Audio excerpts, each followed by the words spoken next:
Good day to you. I am Thomas Jefferson. Allow me to join the chorus of those who are congratulating you upon the completion of your studies. I came of age during a time of revolution. You, too, are coming of age during a tumultuous and uncertain epoch. When last the world was at this place in its journey around the sun, you probably didn't expect your graduation to go quite as it is now. You had every right to expect your graduation to be a celebration, followed by your next steps toward your dreams. And yet, you're being held down by forces larger than yourselves. Those forces may seem as unyielding as one defined by Isaac Newton, a great scientist who lived a little before my time: the force of gravity. Upon completing my career as a student, I became President of the United States. Well, it did not happen quite that immediately. That took 4 decades. Upon completing my career as a student, I wrote the Declaration of Independence.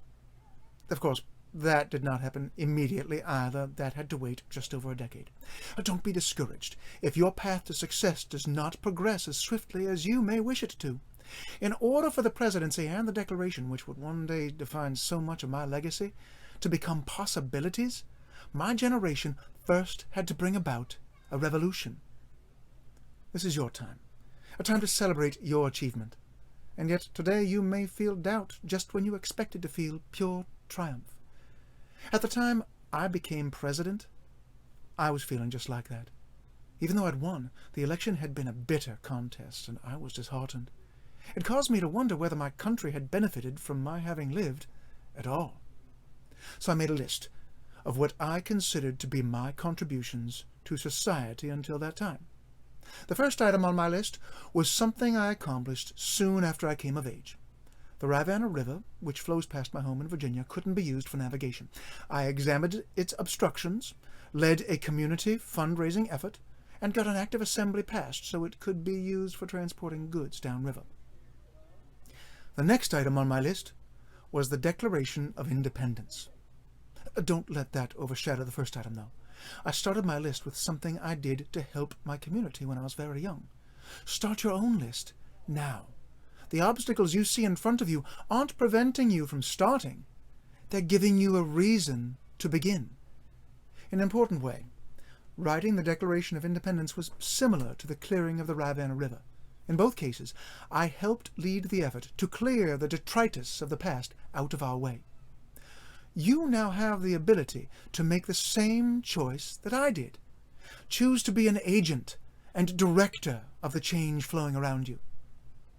There's another similarity between the river and the revolution. I didn't write the Declaration with an expectation of becoming famous any more than I thought clearing a river would make me famous.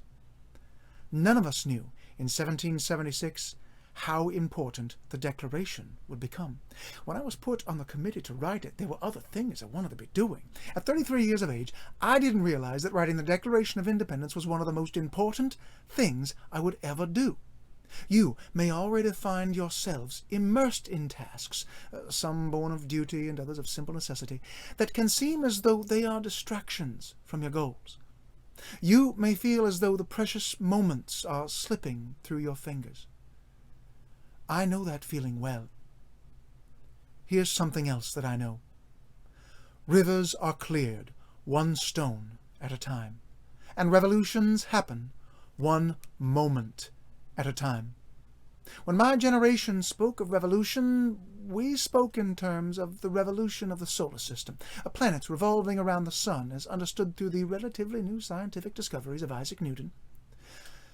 The revolution of the Earth around the sun may not seem like much of a revolution to you, considering that the journey seems to bring us back to where we began, as if we're starting over. The other kind of revolution, the kind that improves the human condition, might seem like it's caught in the same kind of cycle, because you now find that you need to change the world again. Do not let yourselves believe that the journey is wasted, though. In both kinds of revolution, when we find ourselves in a place that looks a lot like where we started, we have changed, and so has the world. Your generation has the right and the responsibility to make your own revolution. Earth belongs to the living, not to the dead. Look forwards, not backwards, for the improvement of the human mind. My generation's revolution moved us closer to realizing the potential inherent in the universal equality of human nature. But it will take us more than one revolution to achieve that potential. When I wrote, "All men are created equal" in the Declaration of Independence, I did not mean the men who had held power during my generation. I meant the human race. I meant you. You are the equals of my generation. More than our equals, you have an opportunity to improve on what we did. With those words, I was speaking to you from across the centuries. As you begin to take your rightful place as the leaders of your time, I invite you not to follow my generation in our revolution, but to lead your own revolution. Then, someday, when you've come full circle, you will be the ones encouraging the generations that will succeed your own. You will one day do as I am doing now, when you turn to your descendants and say, "Welcome to the revolution."